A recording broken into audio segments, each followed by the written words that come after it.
Hello everyone, this is Analog Circuit Design, Lecture 10, Source Follower and then Common Gate Amplifier. I would like to acknowledge my PhD advisor, Michael Flynn, and then also my friend, Dr. Seung-Jong Lee, for their feedback and then their lecture slide. And here's our class status. We're here, Source Follower and Common Gate. First, let's talk about Source Follower. What is Source Follower? Why do we need Source Follower? Source follower is buffer. Here, buffer means literally like V out. So here as a buffer, what we want is gain equal 1, and then input impedance large, and then output impedance small. This part is important. So one may say, if the gain is 1, then why do we need to do something? It's because of these two. For example, if you see this circuit, let's say this is common source amplifier, right? So we learned that this is common source amp. And common source amp has a kind of a large gain, right? And then let's say this is RD. We also learned that this RD can be resistor, but also a current source. I mean MOSFET. So here, and if you say this is M1, and then the gain of the stage 1 is minus. This is minus GM1RD, right? But here's a problem.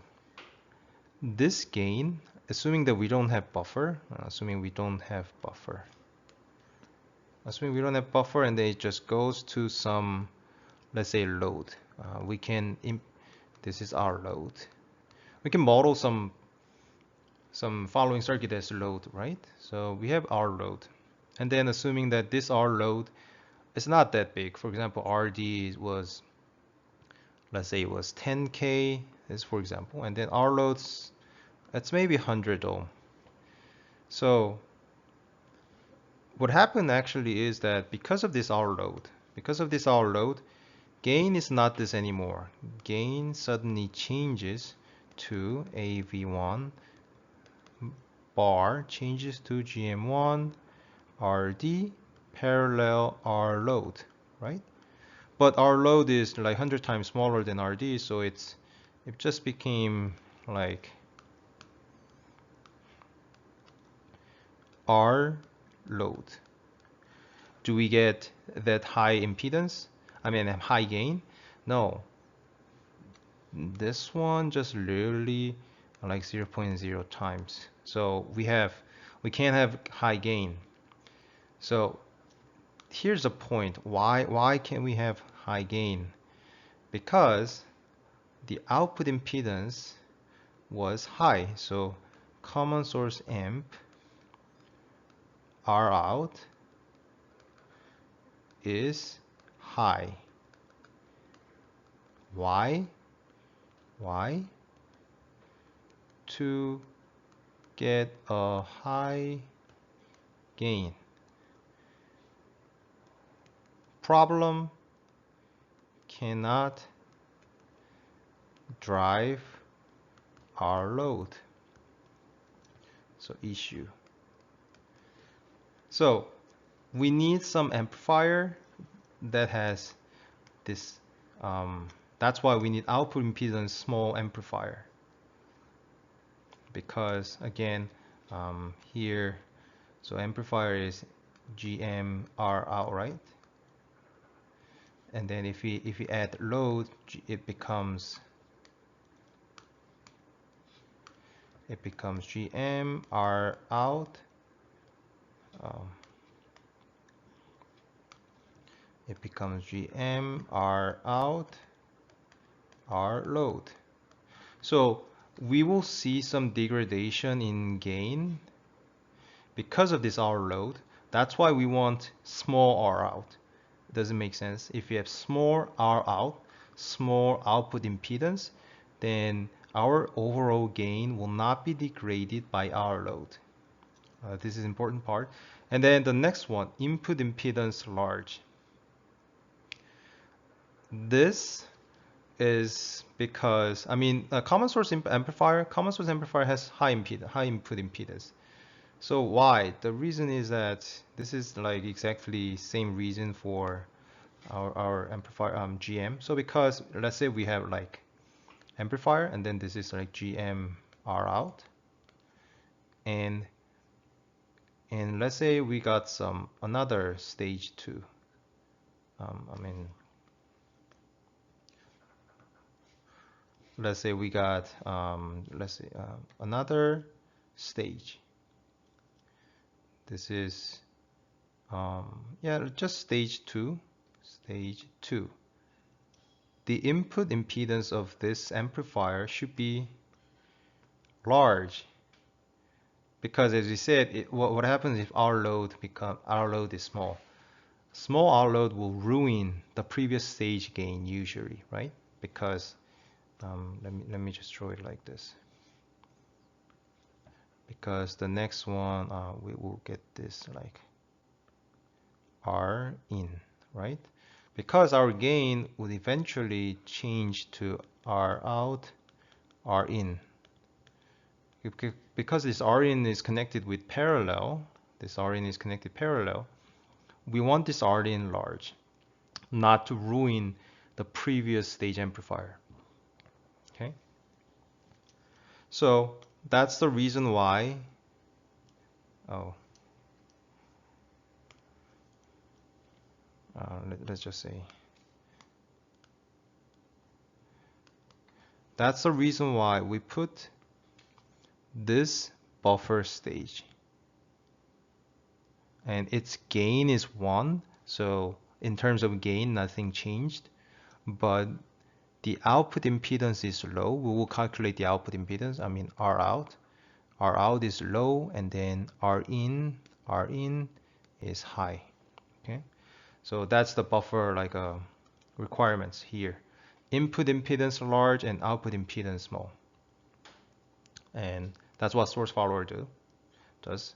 And source follower output basically looks like this. Its gain is 1, and it just gives us some offset voltage, but basically follows. So that's why source follower, because the output follows the input voltage. Let's calculate source follower gain by using large signal equation. Large signal equation, that's ID mu and COX. I mean, again, we need to memorize this equation square, but ignore at this moment RO, which is channel length modulation, and GMB, body effect. We're gonna ignore that at this moment. First, let's see this one. M1 is saturated. It is always saturated. Why? Because what's the saturation condition? So saturation should be VGS minus VTH is smaller than VDS, right? VGS is V in minus V out minus VTH, and VDS is DS, VDD minus VS, V out. So this, it gives us that V in minus VTH, VDD. It's always smaller than this, right? Because eventually V in is also generated from the circuit before from VDD, and then this is positive. So it always true. So that's why M1 is always saturated. And we have a current source at the source. So it means that this current is I1, it's always constant, which means there's certain like VGS bar, that's constant. So V out should be V in minus VGS bar. This bar which makes current as I1. If we substitute it here, then you will see this will just become V. Okay. And then let's substitute it there. So what I try to do is that VGS minus VTH is V in minus V out minus VTH, right? And then if we substitute it here, it becomes VGS prime minus VTH. So as long as V out is V in minus VGS bar, then our current is always the same. So if we use this, we can just represent V in minus V out, which is VGS, right? That would be VTH plus 2ID mu n COX W over L. This equation can just be just from that current ID current equation. So here what it shows is that here in principle V out tracks V in but with a DC offset, right? Which is VTH plus a fixed overdrive voltage. So this one is this. We got a equation, the gain equation for our source follower with large signal equation, but here we ignore like RO, which is from channel length modulation, and then GMB. But there's the other nonlinearities too. But channel length modulation we already ignored it. Body effect we already ignored it, and we're gonna include this body effect, and this channel length modulation. So this will be also, that's kind of, we can ignore it because of the output impedance of this M1. I mean the impedance to here. But at this moment, let's just ignore it.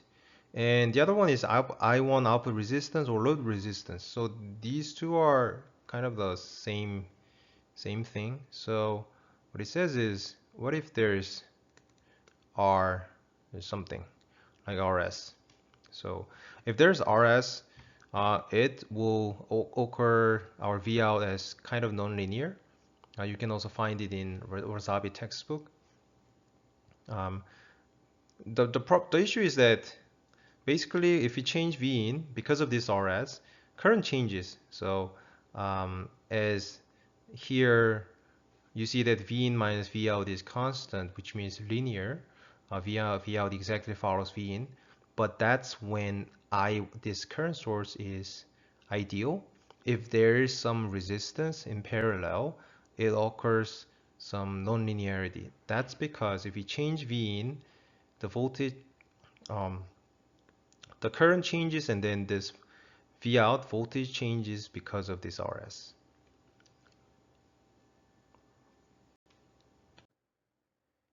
Next, let's look at the small signal gain. Here's our source follower schematic. And then if you change it to our small signal model, it looks like this. Because remember, the impedance of I1, I mean small signal impedance of I1 is infinity, so we just open this node. And then again, we ignore RO because this is a lot larger than GM or 1 over GMB.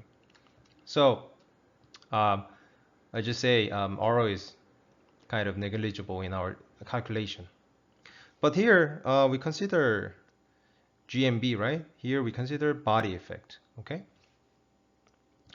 And then we're going to use KCL at the output node here. And let's see.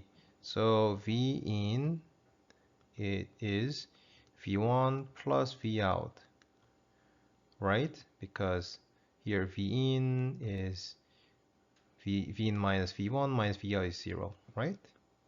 So we got this. But our equation, we need V1. So V1 is V in minus V out. Now let's see the current here at this node. There's no current here. There's 0. Again, you know, one can say that, oh, there's I1. Then why did you say there's no current in this point? Because this is small signal model. Small signal is kind of a derivative model. So if the current is constant in our derivative, there's nothing. So that's why there's no current flows in terms of small signal. So what we got here is so GMV1 is plus GMB VBS is 0, right? Well, let's just use in the below. So GMV1 plus GMB VBS is 0. Again, we're using KCL at the output node. And what is VBS? So VBS is, so VB minus VS. VB is 0, and then VS is Vout. So it's minus VO, Vout. Oh, minus VO.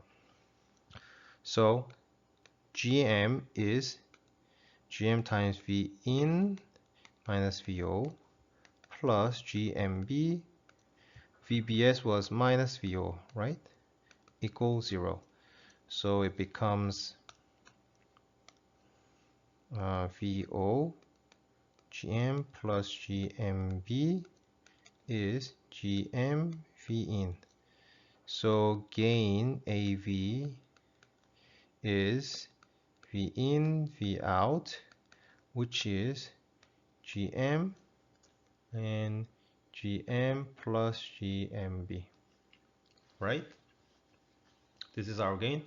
It's less than 1, right? Because of this body effect. Well, so this is not good. Because of this body effect, actually, even the output is not linear. So what I'm saying is, if this is constant, then it's okay. No problem with linearity. But that's not the case. So this is not good, actually. We need to analyze it in large signal model. But anyway, so this is bad. So one way to do it is, if you have a special type of NMOS, then we can just separately give bulk voltage here by using NMOS, but we don't have it. Usually we don't have it. I mean, we can use it, but as I said, that will cause a lot of like special technology in the area. So anyway, this is our gain. Well, we can calculate the gain, small signal gain in another approach. So I think we already covered it briefly. So this is what we're going to use. The voltage gain of linear circuit is GM minus GM, G is capital and R out. So what it says is, so this is from actually Norton equivalent, assuming we have a current source and R out, and there's like, this is GM V in, and we have a V in. So let's say we have this kind of circuit. I mean, it's a box, and here is V out. As I said, Norton equivalent, the assumption was for any linear circuits, we can replace that like a, so here,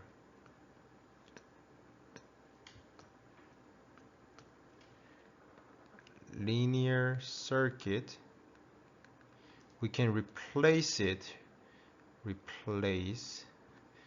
to Norton equivalent, right? So our MOSFET is also linear circuit when the operating point is chosen. This is important part.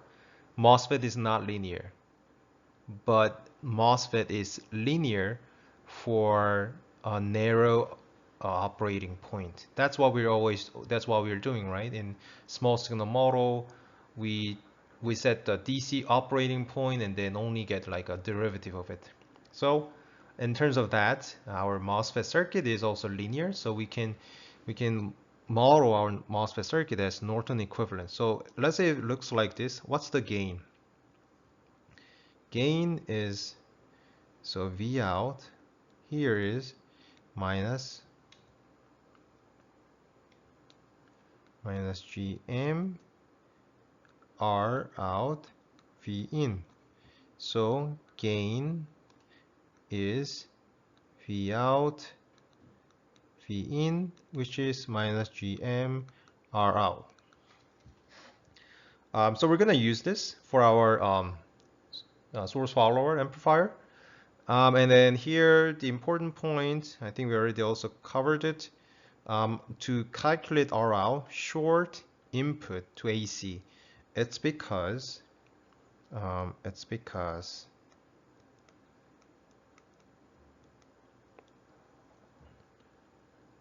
it's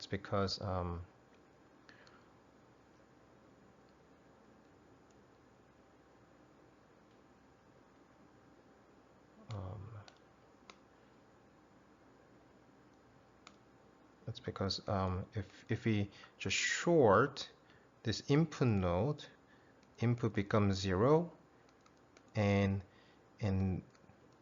that will just open that current source, right? Because there's no current, and R out, and we can just simply calculate Vx, Ix, and then R out equal Vx times Ix, right? That's how we can calculate R out. And then what is GM? GM is different. GM, we still keep V in, but GMV in, but this time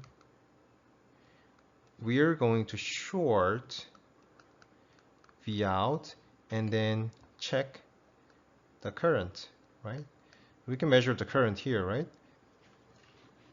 In this case, the current Ix is GM V in, and then we know V in and Ix, so we can get GM. So we're gonna use this method to our source follower. Let's calculate R out first. Again, what's our goal? Our goal is AV is minus GM R out. So we're going to calculate R out. So how do we do it? Short input to AC ground and apply test source at the output. Where is the output here? But here's the point. We're not doing this calculation on this model.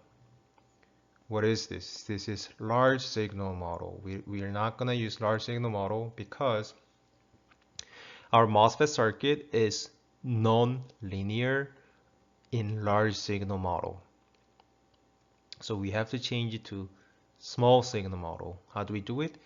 Choose a DC operating point and then just model their kind of derivative of that. So again, this Norton circuit, Norton equivalent, the assumption is that the circuit is linear, but again, this circuit is large signal model. This is not linear, so we have to change it to linear circuit. Okay, so let's change it to small signal model.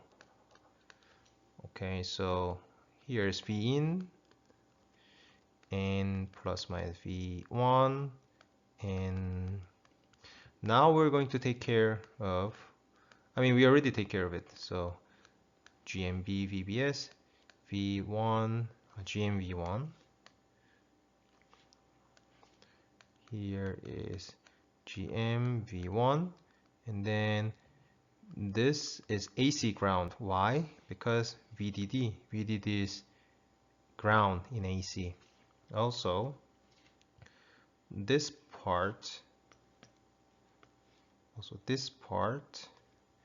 is V out, right? But we're going to apply source to V out. So here we're going to put Vx and then Ix. Uh, where where where did current source go? Open. Why?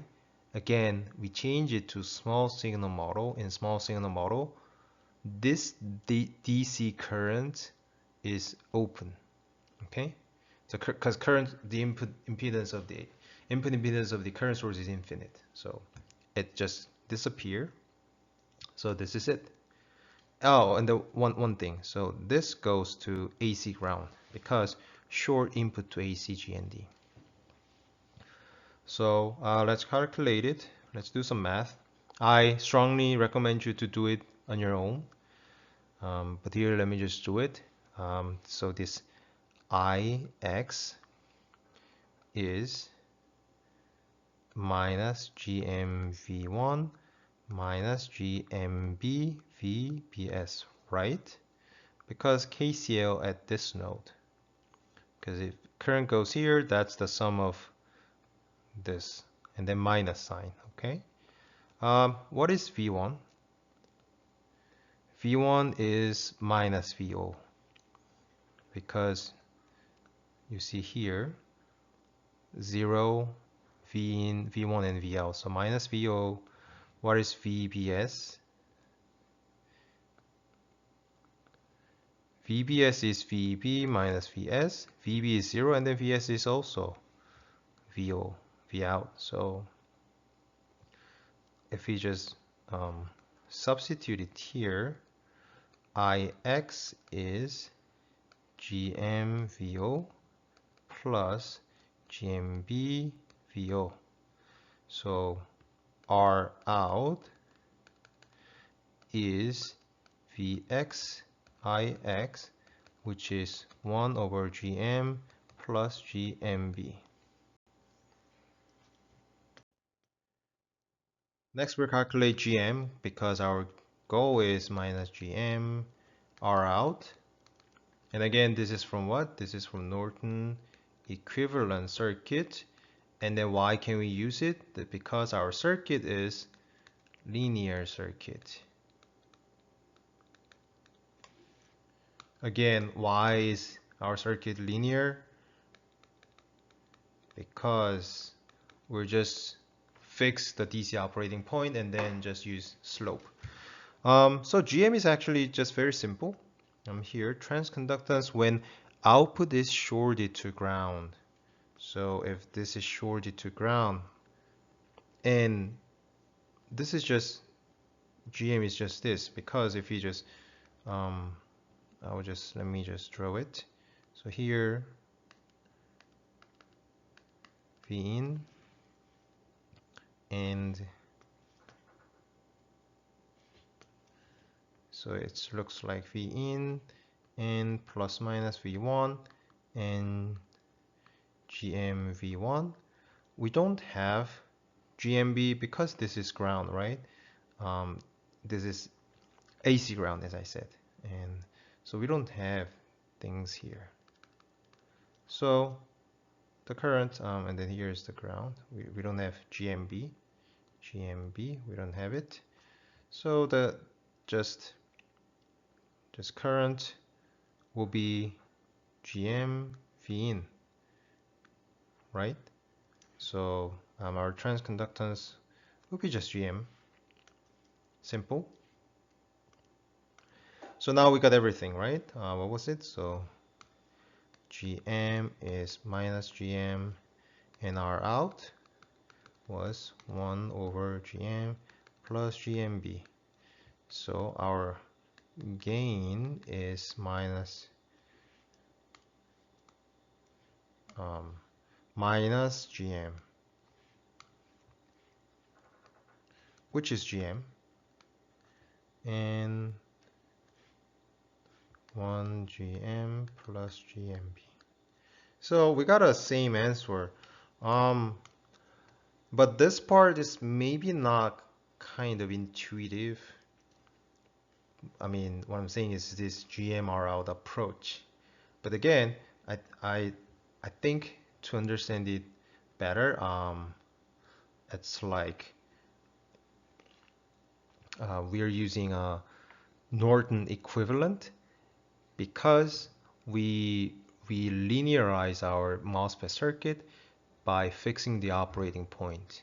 Okay, so it's just from Norton equivalent, and then also we see the same answer with our complete calculation with small signal model. So the reason why we practice it is that this approach using Norton equivalent, this is sometimes very useful.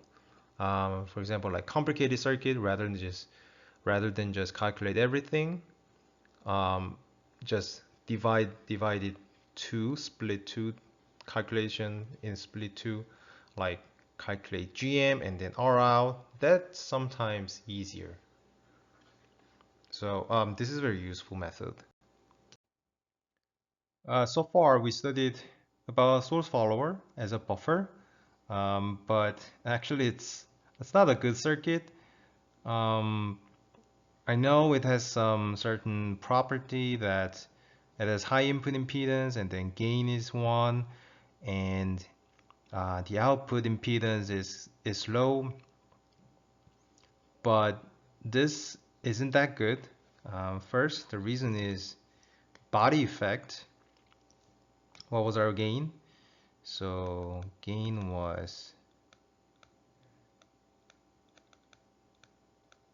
right?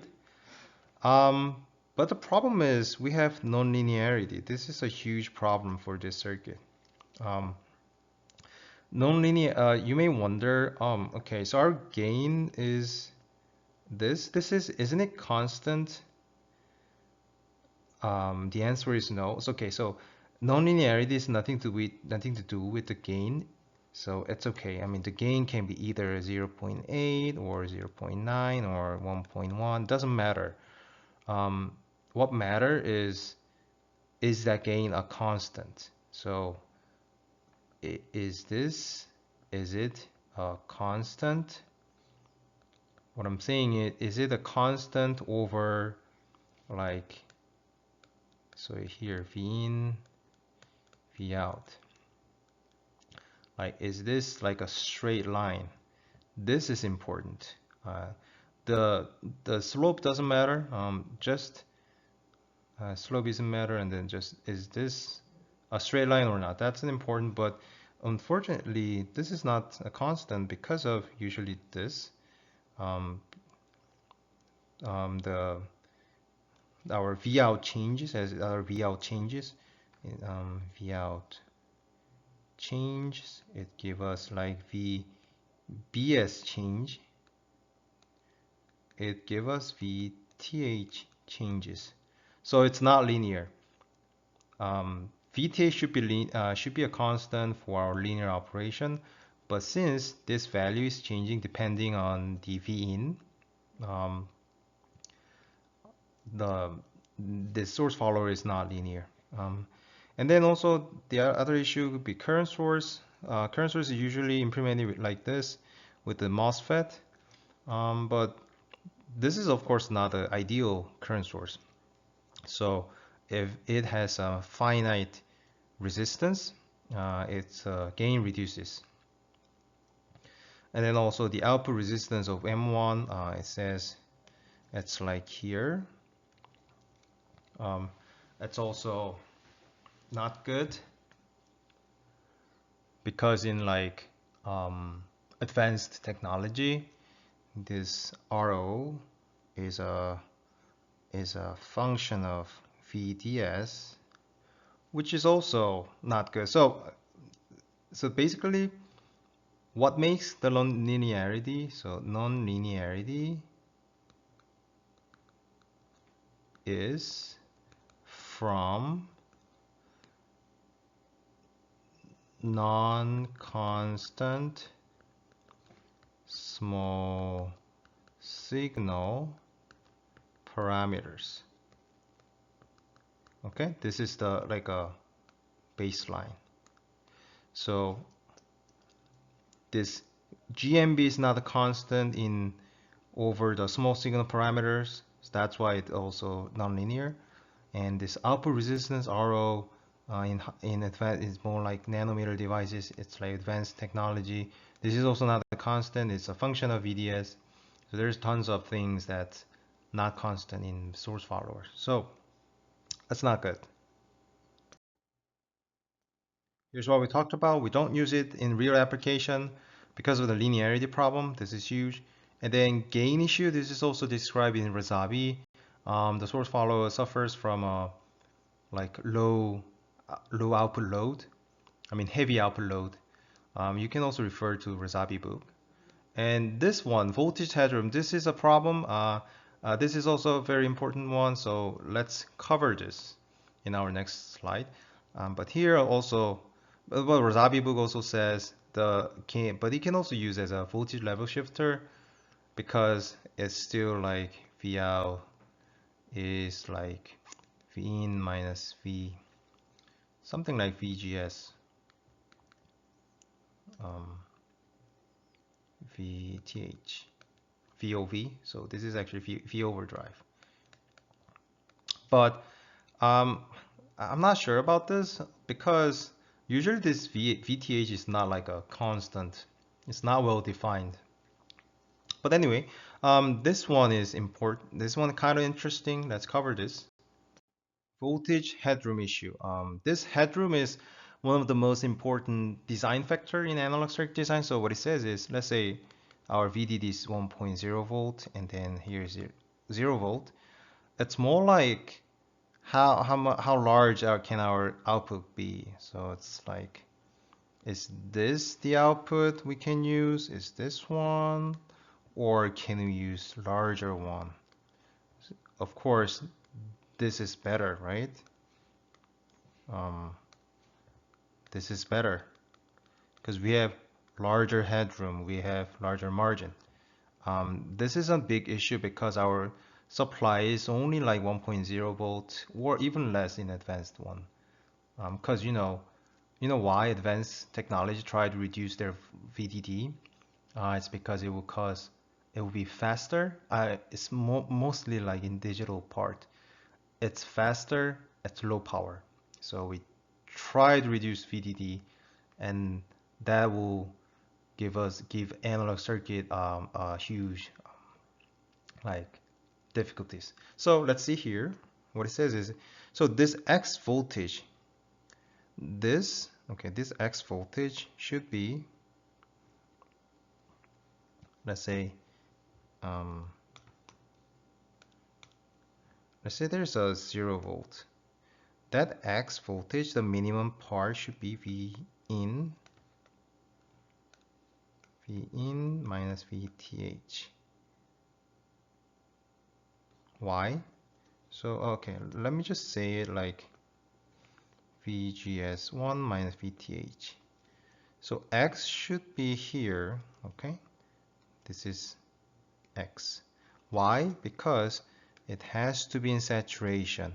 As I said, the input MOSFET, like M1, it's always have to be in saturation to utilize our GM. Okay, so that's our kind of a headroom. We already this part we cannot use this part. Okay, but assuming we get source follower, so um, this node will be VGS3 minus VTH. This is the like a minimum voltage here because it should be also saturation, because this is saturation and this is current source. Okay, and how about this voltage? This voltage should be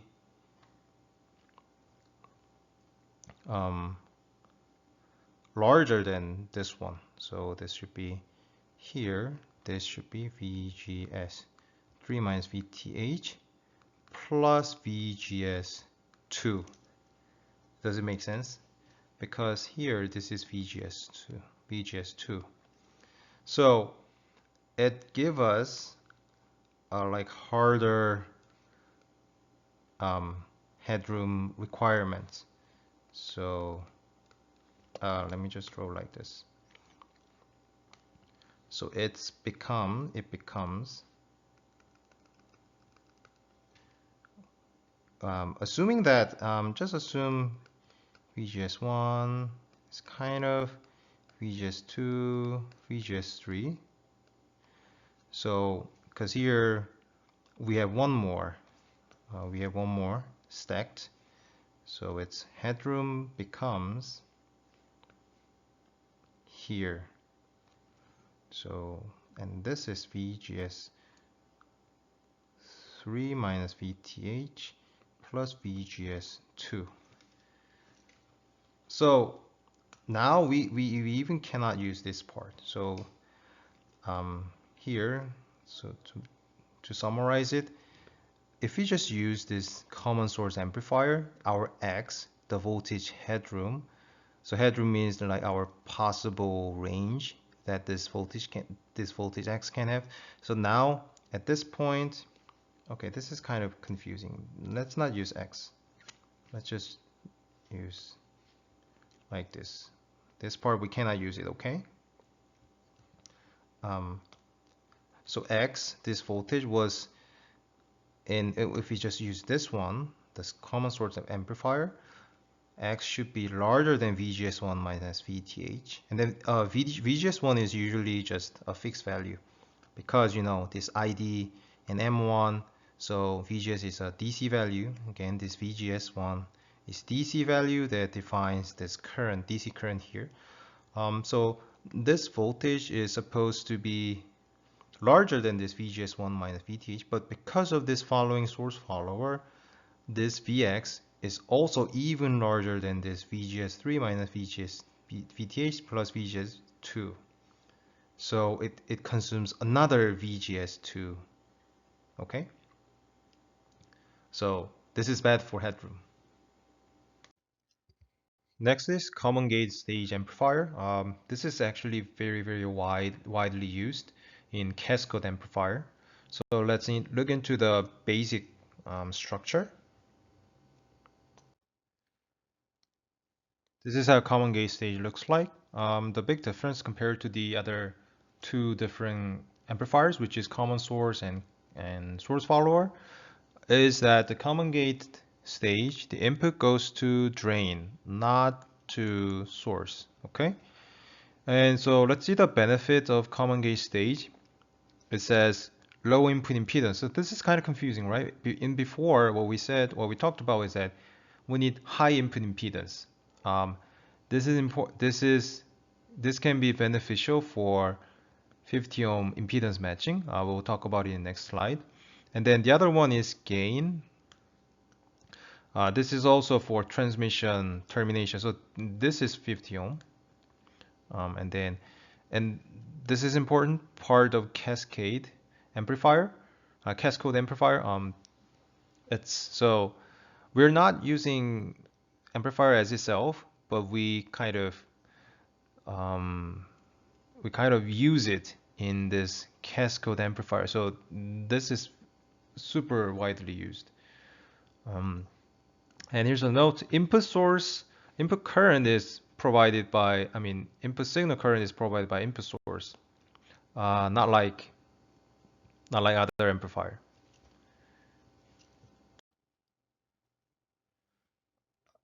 So let's see the application of common gate stage.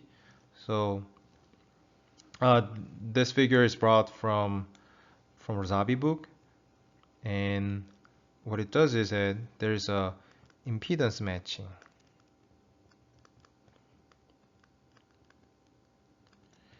It's important for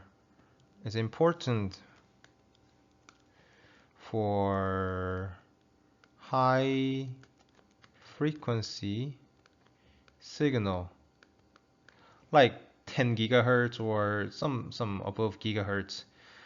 What's important there is that we need to match the impedance. So this is transmission line. This is transmission line, and its characteristic impedance is 50 ohm. There is a term that characteristic impedance. And what we need is this one, R in. This should be 50 ohm, okay? Because of the characteristic impedance matching to avoid the reflection. In terms of gain for these two cases, this is GM, This is GM RD, right? Because if you put input here, the input operates this MOSFET with GM, and then we got ID, and then ID is multiplied by this RD, so gain would be minus GM RD. And how about here? Here is also minus GM RD, right? Even though there's some common gate stage, still if you move this MOSFET, ID comes here, and then ID also should provide it by here, right? So their gain is the same. Then why is this good? It's because of the matching. So as I said, here the gain match. Oh, well, actually, they should be here. The R in. This should be 50 ohm. This also should be 50 ohm. But you know, the input impedance of current source is kind of very large. So what we only care about is this way, right? So R into this way. But in here is so input matching. So I'll say just S11. This is matching. I mean for matching, RD should be 50 ohm. But here R in. So again here R in is RD, and this should be 50 ohm. But this is 1 over GM plus GMB. And this is small number. So the point here is that because of this small gain, but R in and RD are separate in common gate stage. So we can have large RD, like more than 50 ohm, but at the same time we can achieve 50 ohm R in. So by using this common gate amplifier. So the point is, using this common gate amplifier, we can have more freedom. We can change RD for gain, and then we can also matching the impedance by this transistor GM. But in here, without common gate stage, gain and matching, they are controlled by a single parameter, so we cannot divide them. So if you have to match the gain to 50 ohm, we cannot have large gain. But here RD can be here this RD can be 50 ohm. First, let's look at the common gate in large signal. It says, so large signal means find the DC operating point.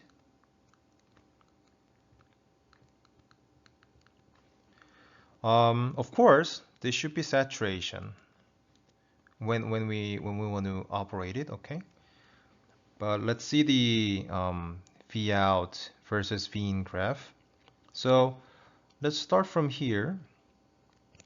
If V in is larger than this voltage, so it means that if here VB minus VTH, if V in is larger than this, it means that VB minus V in is smaller than VTH, and then this one is VG, and this one is VS. So it means that the MOSFET is turned off. So that's why here is off. Here's off region. And then by the way, here we are trying to sweep V in DC scale. And then if V in is lower than that, then transistor turns on, right? But at this point, V in is like VGS is small because V in is high. But what was the saturation condition? So to be in saturation, VGS minus VTH should be smaller than VDS, right? So this is saturation. So this area is saturation, and well, I mean here, this area. And then if it just goes down V in, so if V in is small, what it means is so if V in is small, I'm saying is DC point, current is large, which means V out is small, right? Because V out is VDD minus IDRD, right? But to be in saturation, V out should be large because V out is VD, because V out is VD. V out is VD. So if we just keep decreasing V in, current increases, and then our VD decreases. So at here, this area will be triode because VGS is large. VGS minus VTH is larger than VDS. You can also refer to the equation in textbook, but I think this this kind of understanding is kind of enough for us. Let's calculate the small signal input resistance of common gate. So here, what we're gonna do is that we put Vx here and then apply this. First, V1 is 0 minus Vx. So Vx, right? Because here, KVL, and the Vx is voltage across RO, so Vx is voltage here and then voltage here, right? Let's calculate it. So Vx is voltage from here plus here, right? So we need to calculate the current here. That one is Ix, Ix plus GMV1 plus GMB this is KCL at this node, right? Because for the KCL, the sum of the current here is 0. So that will give us here, give us this, times RO plus Ix. So now it's summed up, merged. So Ix times RD. But V1 was minus Vx, and VBS is VB minus Vs, which is also Vx, right? So it becomes Vx is Ix minus GM plus GMB Vx RO plus Ix RD. So if you do some more math calculation, this gives here this one. So it goes to here, right? So yeah, it just, yes. And then here's an interesting point. If this is larger than 1, then it becomes like this. But if R0 is very large, then Rin would be like this. So I'll say this is kind of important form. It's better to remember. Why did we calculate this Rin suddenly? Because this Rin equation is very useful. We're going to use it a lot, so that's why we learned it. And what was the Rin? Rin was 1 over GM plus GMB. when RO is like very large, Rn is large. I would just say Rn is large. I mean, like Rn is very large, larger than RD, and also larger than this one. So does it make sense? Because isn't it weird? If we ignore this, why aren't we seeing this one? Because if RO here, if RO is ignored, I mean RO is very large, so we don't have any path here, then the current flowing through M1 is not affected by output voltage. So what it means is, so RO is what? RO is VDS. So if VDS changes, so basically RO is lambda VDS V this one, right? So if this is ignored, then the only factor that decide the current of this MOSFET is just VGS. Does it make sense? So only VGS is contributing the current here, and that VGS is only this. So again, if RO is really large, this MOSFET operates like an ideal MOSFET, and the only VGS controls the current. So in that case, RD isn't engaging. This are in input resistance. But what happened if this RD is very large, like current source?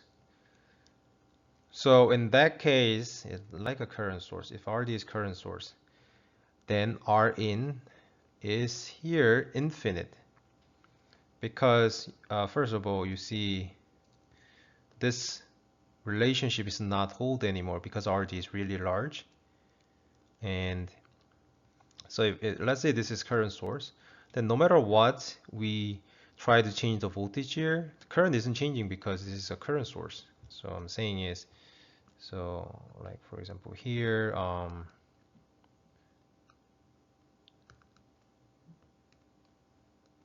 in this case,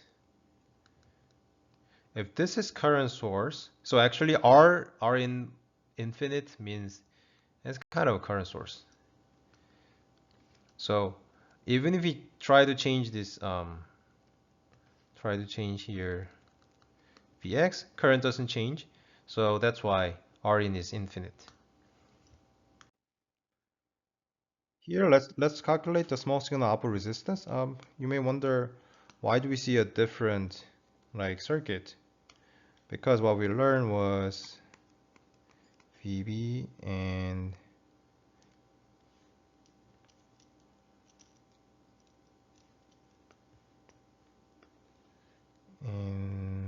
V in and RD and V out. Because we put RS here, because the voltage source is not ideal. Voltage source isn't ideal. It has source impedance, that's RS. And also we didn't put RD here because it's just if we calculate R out, well, then R out, RD would be our final output. So it's not worth it to add RD. That's why. So if we calculate it, first V1 is IXRS, right? Because this voltage is IXRS. And then, well, actually it's minus.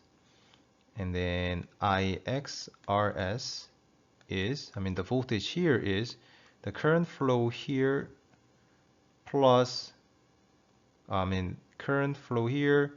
So let's say this is I2. So that's RO I2 plus Vx, right? This is KVL. What is I2? I2 is I2 is, so we were gonna use KCL at this point. So Ix is GM V1 plus GMB VBS minus I2. So I2 is, GM V1 plus, oh, by the way, VS, what is VS? VBS is 0 minus VS, and VS is IXRS, right? So minus. So it becomes, okay, let's just use that term here. GM V1 was what? Minus RXRS. And also VBS is also the same one. So GMB RXRS and minus IX, right? So if we substitute it here, IXRS, I know this is very time consuming, RO and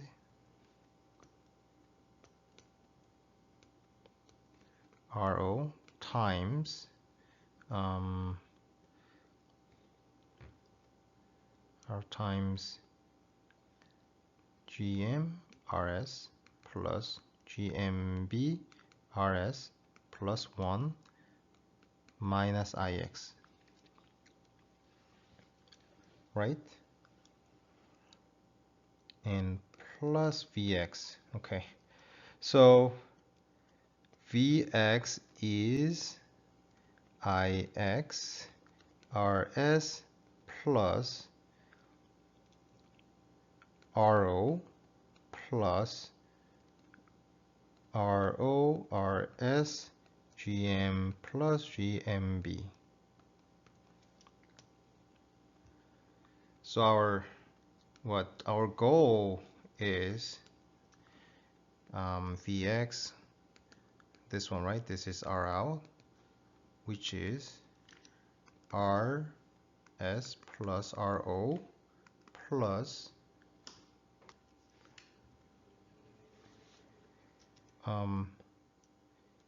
GM plus GMB RO RS. So yes, this is our output, the final result. This result is really important. Memorize it. So I'm gonna say memorize it,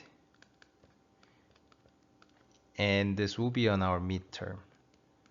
I don't typically like to memorize the equations, but this is very important. You're gonna use it a lot of time. So memorize it and then study how to derive it. So here's our final output, and then we haven't learned yet, but this is very often used for cascade topology. We're gonna learn that, and then we use it a lot of time. We use this cascade topology a lot of time in analog circuit design. Now let's calculate the gain from the large signal model. But first, we can kind of intuitively guess the gain. For example, assuming that lambda is 0, which means there's no channel length modulation. So assuming that, and what happened? So if we change V in, the current flows with GM plus GMB. So intuitively, we can get it. AP will be GM plus GMB.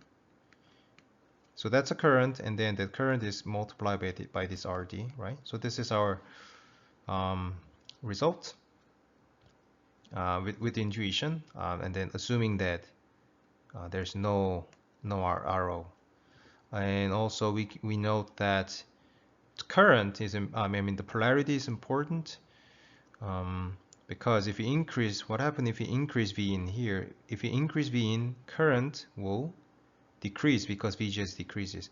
If current decreases, V out will increase because so basically the VDD minus RD ID is V out, right? So if current decreases, then V out increases. So their polarity is plus. But we can also get this behavior by using the current equation, and then we're gonna do a differentiation here because we want a small signal gain. So maybe confusing, but we're getting CG voltage small signal gain. So this is small signal gain. Let me just remove it. So this is small signal gain by using large signal. Okay, we're not getting large signal gain. We are getting small signal gain, but we're just gonna use large signal equation, which is this I curve. So again, the V out is VDD minus this ID times RD, right? V equal RI.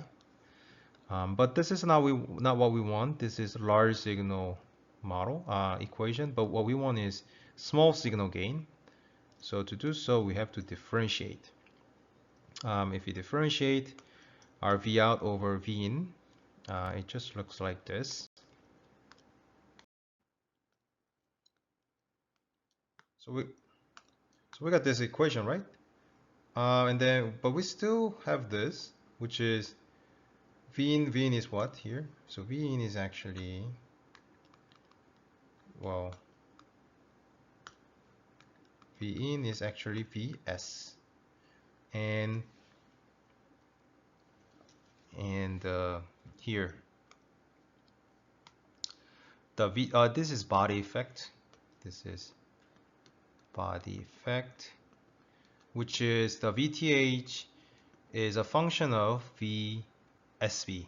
Okay, but note that this B is bulk, not bias. Okay, so here VSB is Vs minus VB, where Vs is V in and VB is 0. Okay, and then this is called eta. So we're gonna just put it here, right? And then if you take out this minus sign to here, then we eventually got this equation.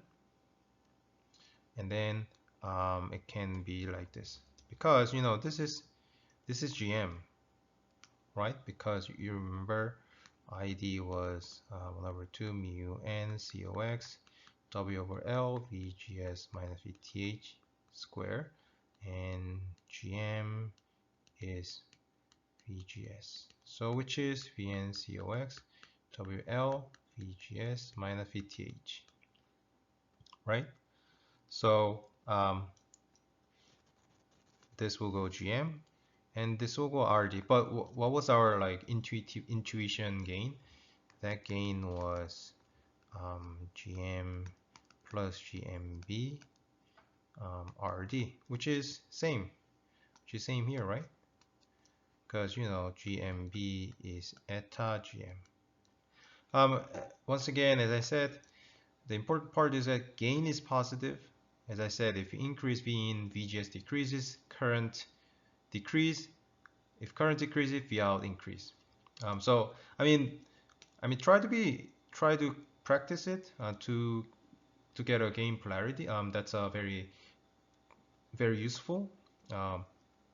So try to find the gain polarity by intuition. And the other thing would be body effect increases the gain because you see we're adding GBM plus GM. We can also calculate the gain using Norton equivalent.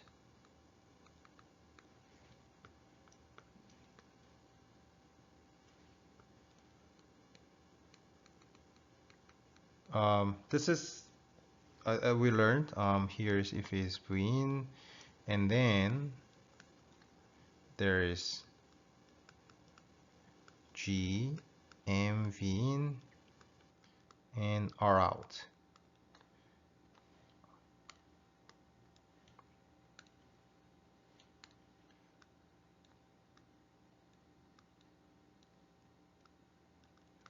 R out, and this is V out.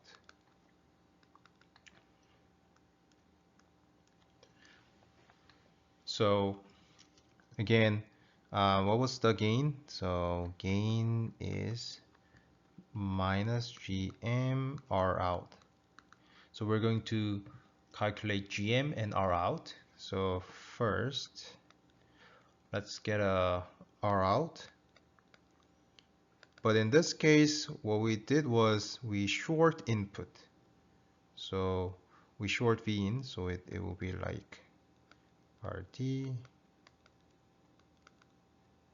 And then here R out. But let's assume RO is infinite, which is lambda is 0. So we're just going to ignore channel length modulation. I know always we use kind of a lot of assumption to make things easy, but that's analog circuit design. We don't want like complicated situation because there's a lot of reason that we try to approximate it. First, even if you consider every factor, anyway, the real value is wrong because our kind of equations, like ID equation, those are already approximated a lot. So when we calculate things, it's more like try to find a trend. It's like in this case, oh, we need more gain. What do we do? So it's like, oh, in this case, you need to increase current, something like that. We don't want to get like the exact number from these calculations. What we want is kind of a trend, like how do we increase gain, and with this kind of approximated equation can give us some insight. And second one, as I said, anyway, even if you consider a lot of things, it is not accurate. Anyway, we have to run simulation. So we're using a lot of approximation, but that's what analog designers does. So here, assuming RO is infinite, in this case, R out is just RD, right? Because it's RO, parallel RO, but since RO is infinite, it's just RD. And the other one, the second one is GM. What do? We have to short the output to get GM. So this will be, but again, this is for small signal model, okay? This is AC ground, okay? This is AC ground. And here, Vin, we're going to get GM. But if we change it to small signal model, it looks like this, right? GM V1, GM V1, GMB V1, and since we ignored our out, and then it's like this, and here, but this is also ground. So if you calculate GM here, GM is if you calculate here, this I would be minus GM plus GMB here, V in, right? Because V1 is minus V in. So GM is minus GM plus GMB. So now let's come back to here.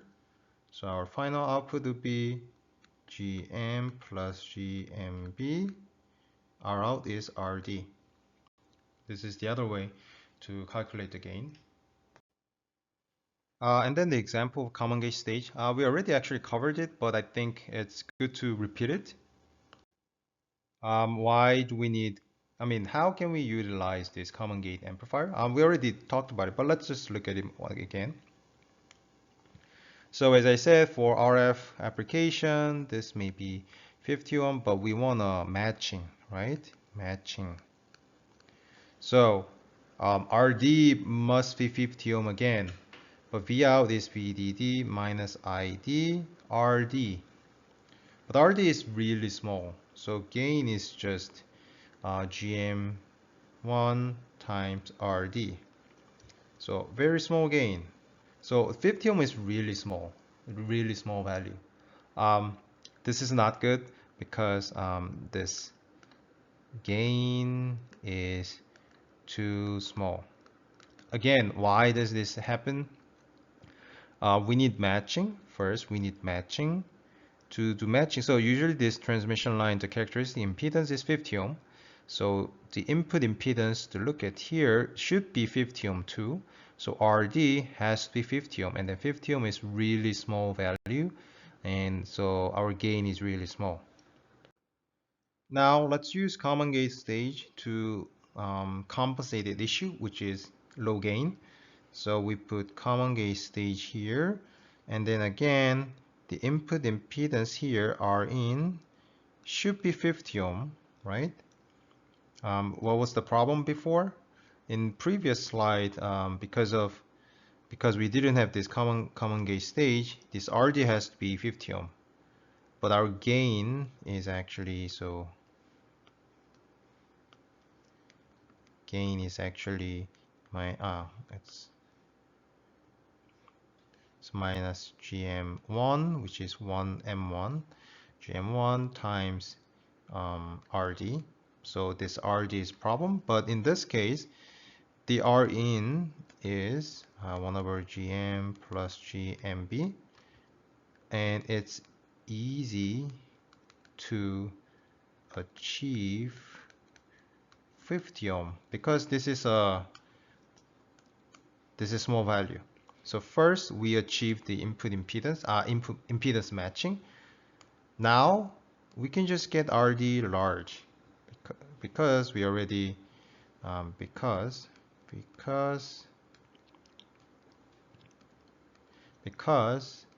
we already solve matching. So this circuit is good for like this RF matching network.